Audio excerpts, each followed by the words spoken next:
Les amis, bonsoir. On se retrouve pour ce 50e économiser et partager. Un économiser et partager de grands malades. Je vous avais promis vraiment du grand, du lourd. Alors avant tout, un immense merci beaucoup à Florian qui nous permet de voir ensemble cette statue. Merci à lui pour sûrement d'autres prochaines vidéos où on va voir d'autres monuments vraiment de l'univers du produit dérivé tiré du jeu vidéo et du cinéma. Et on commence aujourd'hui avec une Prime One Studio. On fête un peu le 50e économisé et partagé avec cette statue qui est complètement what the fuck. Franchement, elle est insane. Vraiment. Alors, voilà, je sais que dans les vidéos, j'essaie systématiquement de rester quand même plus ou moins objectif et voilà, de vous transmettre du coup les émotions que m'inspirent les pièces. Mais franchement, avec cette statue, voilà, c'est plus la claque aller-retour, c'est le punch, le chaos technique direct. Alors, c'est vrai qu'on est sur une licence jeu vidéo. Comme vous le savez, je travaille du coup dans les boutiques de jeux depuis 15 ans, dans mes boutiques Level Games que j'ai créées. Petit placement de produit, vous avez d'ailleurs le jeu avec l'étiquette juste là. Et c'est vrai que malheureusement, des produits de jeux vidéo, on en fait quand même rarement en vidéo au travers des économisés et partagés. On parle le plus souvent de ma passion première, le cinéma. Et on voit du coup peu de produits dérivés. Prime One Studio, ils sont bien sûr très présents sur l'univers vidéoludique, puisque pour la majeure partie des licences multiplateformes et Sony, ils sont là, ils couvrent du coup les licences les plus connues et ils vont couvrir Uncharted, ils vont couvrir Last of Us, ils vont couvrir Horizon Zero Dawn, ils vont couvrir God of War et ils vont couvrir Doom avec cette statue complètement dingue qu'on va voir aujourd'hui. Alors, ce Doom, il était proposé en 3 versions. La première, était déjà bien allumé. On avait 150 exemplaires pour la version régulière. Version régulière, c'est en fait la statue telle qu'on la voit là, puisqu'en fait, on ne va pas s'arrêter là. On va voir aujourd'hui la version Ultimate, donc la 3e version la plus dingo de cette pièce, puisqu'elle l'est déjà de base. La version régulière, on avait du coup 150 exemplaires et on avait donc une statue de 1,09 m de haut. Vous voyez, je lève les bras et encore, j'arrive même pas au haut de la statue, complètement n'importe quoi, avec du coup une des fameuses créatures du jeu sur lequel le chasseur va venir reposer avec des pics, le décor de lave, l'énorme fusil avec arbalète et l'espèce de pic à la Assassin's Creed main gauche. Voilà, donc cette statue elle était limitée à 150 exemplaires dans la version qu'on voit actuellement. On avait ensuite une version DX, avec 100 exemplaires seulement, donc des limitations extrêmement basses vraiment pour cette pièce. La version DX a rajouté du coup 2 pièces. Le petit shotgun des familles, juste là.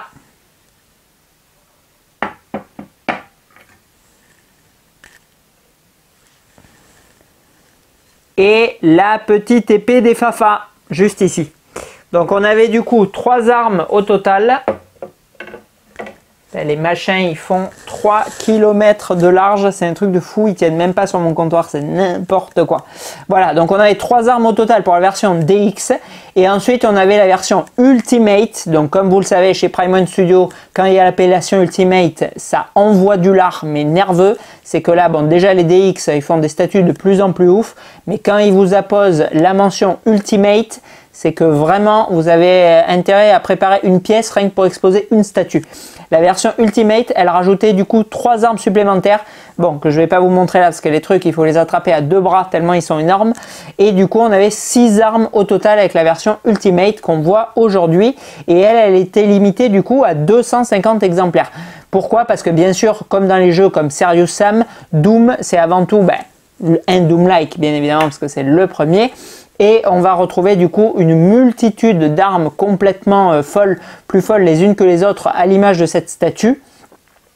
Et c'est du coup, voilà, un peu tout l'intérêt de la pièce, c'est d'avoir vraiment, de la part de Prime One, fourni toute la multitude d'armes les plus iconiques du jeu de la série dans cette version Ultimate. Et c'est elle, je pense, qui va capter la majeure partie de l'attention des collectionneurs, puisque vous pouvez switcher. Et franchement, chaque arme, c'est un truc de dingue. C'est-à-dire que vous prenez, franchement, sans rire, je reprends l'épée. Bon, on la verra juste après, parce que je vous ferai le montage en version DX. Mais franchement, l'épée, rien qu'à elle seule, c'est un truc de dingue. C'est une statue, l'épée. Elle fait 40 cm, quoi. C'est n'importe quoi, quoi. Voilà, donc bon, franchement, n'importe quoi de chez n'importe quoi. Alors, en plus, je vous l'ai dit, je crois, dans une vidéo précédente, enfin, moi je l'ai dit dans une vidéo précédente, mais je ne sais pas si vous l'avez déjà vue, si elle est parue. Voilà, vous avez toujours, quand vous attendez énormément de pièces, par exemple, là j'attends mon Predator Prime One, et bien évidemment avec énormément de hype pour le comparer au Cinémaquette et compagnie, et faire une grosse vidéo dessus, parce que j'ai eu quand même pas mal de demandes à mon niveau. Voilà, donc, mais j'attends tellement cette pièce que bon, je vais sûrement la trouver oufissime, mais voilà, je suis plus ou moins préparé. Là, je vous dis, produit de jeux vidéo, je baigne dedans toute la journée. Bon, je suis pas spécialement hypé. Doom, c'est pas une licence que j'affectionne spécifiquement. Donc bon, voilà, je me suis dit, bon, ça va sûrement être une pièce de dingue et tout, vu le prix, vu la taille et tout. Mais franchement, voilà, la triple claque aller-retour. Rien que le socle, alors le socle, il fait 25 kg. Petite statounette, 25 kg, c'est déjà un monstre, mais en fait c'est pas la statue, c'est le socle, il fait 25 kg.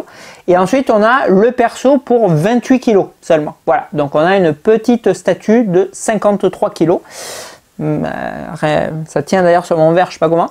Voilà, donc du coup, rien que le poids et la taille, même si c'était moche, et c'est loin d'être le cas, c'est juste sublime. Rien que ça, c'est complètement bluffant. Enfin, c'est une statue, elle est plus grande qu'une 1/2 alors qu'on est sur du 1/3. Elle est complètement dingue. Alors, comment elle se décompose? Cette base, on va reprendre du coup les emblèmes un peu baroques des châteaux, la métallurgie qu'on va retrouver dans Doom. On a l'effet lave, alors lui il faut le reconnaître qui est relativement mal fait. Le même effet lave qu'on retrouvait du coup sur Sauron ou sur d'autres personnages Seigneur des Anneaux que moi je n'aime pas trop. C'est vrai que ça fait un peu... Voilà, un peu sauce fromage grillé. Ça, je trouve pas ça très joli. Mais bon, c'est pas grave parce que l'œil ne peut pas s'arrêter là-dessus. C'est pas possible parce qu'on a juste une créature qui fait... Franchement, si on pouvait la mettre à plat, elle doit faire 70 cm sur 70. Un monstre, une espèce de créature trop classe dans sa conception, dans sa sculpture, dans son paint. Le visage complètement éclaté qui vient du coup mourir et s'affaler sur un tas d'ossements avec des pics, des reflets de lave sur les squelettes. C'est rien que le socle, il est dingo. Dingo. En plus, il y a quelque chose que j'aime énormément avec ce genre de pièces, et vous le savez, je vous l'ai déjà dit dans d'autres vidéos, c'est que au lieu qu'on ait l'assise et à l'intérieur des éléments, les éléments débordent. Là j'ai quasiment envie de dire, vu l'aspect, le look de la statue, il dégueule du socle. Et voilà, ça fait une espèce d'amas qui est en train de s'effondrer, mais organisé et vraiment structuré artistiquement, qui est complètement fou. Franchement, le socle, rien que lui, avec les pics qui partent de manière asymétrique, les tas d'ossements, la colonne vertébrale, enfin franchement, le socle, il déglingue tout, rien qu'à lui seul. Et ensuite, on vient du coup clipser le Slayer par-dessus, et là, c'est pareil, quoi.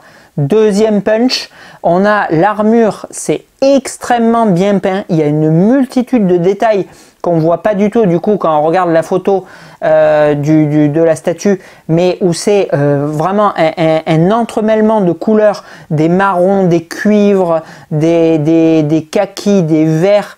Voilà, une tenue un peu dans le même look du coup que le Master Chief, où c'est parfaitement peint, il n'y a pas une seule couleur qui déborde sur une autre. On a les inscriptions par-ci par-là du coup sur les épaulières qui sont parfaitement propres et qui elles aussi ne débordent pas du tout. Et ensuite on a la résine de Prime One teintée dans la masse pour la couleur peau qui est elle aussi qui détonne en plus de l'armure. Donc c'est vraiment top. On a le masque pour le coup, bon, je vais pas l'enlever, mais où on voit au travers de la visière le chasseur qui est planqué derrière, c'est extrêmement bien fait. Et ensuite, le deuxième truc complètement oufissime de cette statue, et on va le voir, je vais du coup vous les interchanger, c'est en plus du socle, cet amas d'armes monumental qu'ils ont mis avec la version Ultimate, et qui est juste, voilà, là vous pouvez pas, enfin, personne peut dire ouais, bof, j'aurais aimé que je suis un peu sur ma faim.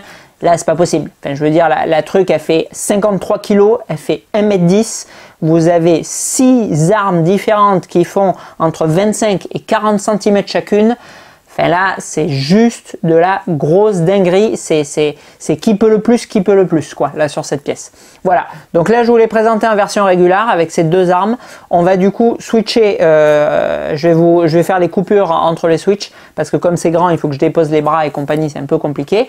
Et je vous montrerai étape par étape, du coup, la version DX, puis la version Ultimate. Allez, on se retrouve à tout de suite. Allez, on est parti sur notre zoom. Donc, pour l'extérieur, on va retrouver du coup les emblèmes des châteaux de Doom. La lave, bon, voilà, je vous le disais, c'est vrai que c'est pas le plus esthétique de la pièce. Mais bon, ça reste quand même vraiment très sympa. Ensuite, on a l'amas de crâne avec la créature. Regardez ce truc de ouf. Franchement, quoi. C'est la folie, quoi. Rien que le socle. C'est déjà la folie furieuse. Colonne vertébrale. Tas de crâne. Énorme crâne, du coup, sur la partie arrière. Et ensuite, lorsqu'on attaque le Slayer, on a un paint qui est vraiment extrêmement propre. Sur l'intégralité de la pièce, vraiment on voit que bon, c'est quand même une grosse pièce de la part de Prime One. Ils ont dû s'appliquer, le veinage très propre aussi. Le gun de Furieux à la Painkiller. Et du coup le chasseur, je vais essayer de vous zoomer ça pour que vous voyez vraiment au travers. On voit du coup le chasseur, quoi. Incroyable cette pièce. Allez, premier bras de la version DX. On a du coup le lance-grenade. Sympa. Pas mon préféré en soi, mais bien vénère, bien badass. Deuxième arme de la version DX. Complètement nimp. L'épée énergétique. Avec tous les glyphes d'ailleurs qui sont dessus. J'essaie de vous faire la mise au point que vous voyez.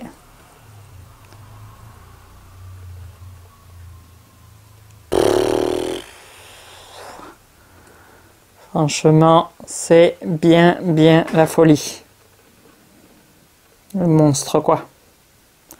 J'ai jamais vu une arme aussi grosse sur une statue, pour le coup. Allez, on attaque la version Ultimate. Et alors, il y a un autre truc qui est Ultimate, pour le coup, c'est les aimants. J'ai jamais vu des aimants de dingo comme ça. Franchement, sans rire, je tire un bras tient, l'autre tire de toutes ses forces. Les aimants des bras, c'est un truc de jobard. Voilà, donc du coup, il y a 3 bras. Le premier bras, c'était le bras régulier vers le haut. Le deuxième bras, celui vers l'extérieur, c'était le bras DX. Et là, du coup, on a le bras Ultimate avec les 3 armes qui vont venir se clipser.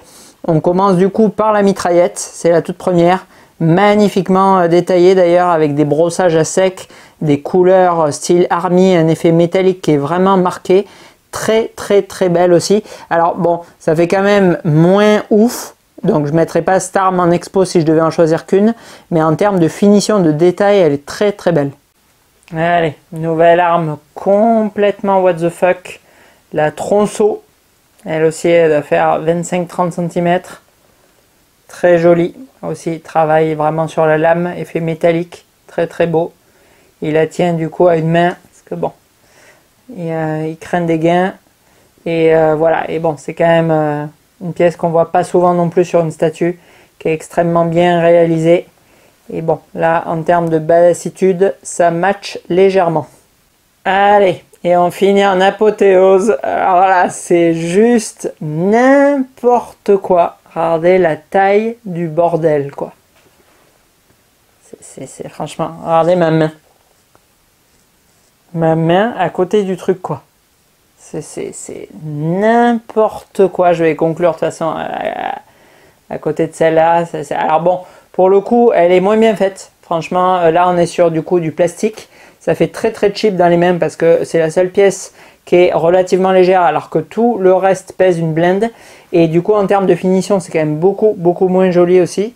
Mais alors, la taille du bousin, c'est juste n'importe quoi.